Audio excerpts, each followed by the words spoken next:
తెలంగాణ ముచ్చట్లకి స్వాగతం. ఏం చేస్తున్నారు? అందరు అన్నం తిన్నారా? అందరి ఇంట్లో ఏం కూర వండుకున్నారు? చికెనా మటనా? మా ఇంట్లో అయితే మటను. ప్లీజ్ వీడియో స్కిప్ చేయకండి. మటన్ కూర వండినా కానీ నాకైతే తినబుద్ధి అయితే లేదు. నేనేం చేస్తానంటే చూపిస్తా చూడురి. ఏందని చూస్తురా, ఎల్లిపాయలు కచ్చా పచ్చగా దంచుకొని వేడి వేడి అన్నము, ఎల్లిపాయలు, కారము, ఉప్పు, అల్లం వెల్లిగడ్డ పేస్ట్ వేసుకొని తినండి. అసలు టేస్ట్ నెక్స్ట్ లెవెల్ ఉంటుంది. ఒకసారి మీరు ట్రై చేయండి. ఎవరన్నా తిన్న వాళ్ళు ఉంటే నాకు కామెంట్ చేయండి. సారీ నత్తొస్తుంది. తిన్న వాళ్ళు ఉంటే నాకు కామెంట్ చేయండి. తినని వాళ్ళు ఉంటే ఇప్పుడే ట్రై చేయండి. సలన్నం అయితే తినొద్దు. వేడిగా అన్నం ఇట్లా పొగలు రావాలి.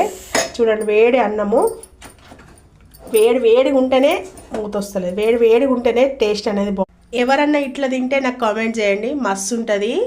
కారము, ఉప్పు, అల్లం వెల్లిగడ్డ పేస్ట్, ఎల్లిపాయలు కంపల్సరీ ఉండాలి. మళ్ళీ అల్లం వెల్లిగడ్డ పేస్ట్ ఉన్నా సరే ఎల్లిపాయలు వేసుకోవాలి. అల్లం వెల్లిగడ్డ పేస్ట్ లేదనుకో ఎల్లిపాయలు కచ్చాపచ్చా దంచుకొని తింటే మస్తు ఉంటుంది. ఈరోజు అయితే లైవ్ పెడదాం అనుకుంటున్నా, చూస్తా. ఓకేనా దోస్తులు? వీడియో నచ్చితే వీడియోకి ఒక లైక్ చేసి ఛానల్ అయితే సబ్స్క్రైబ్ చేసుకోండి. ఉంటాం. అలా బాయ్.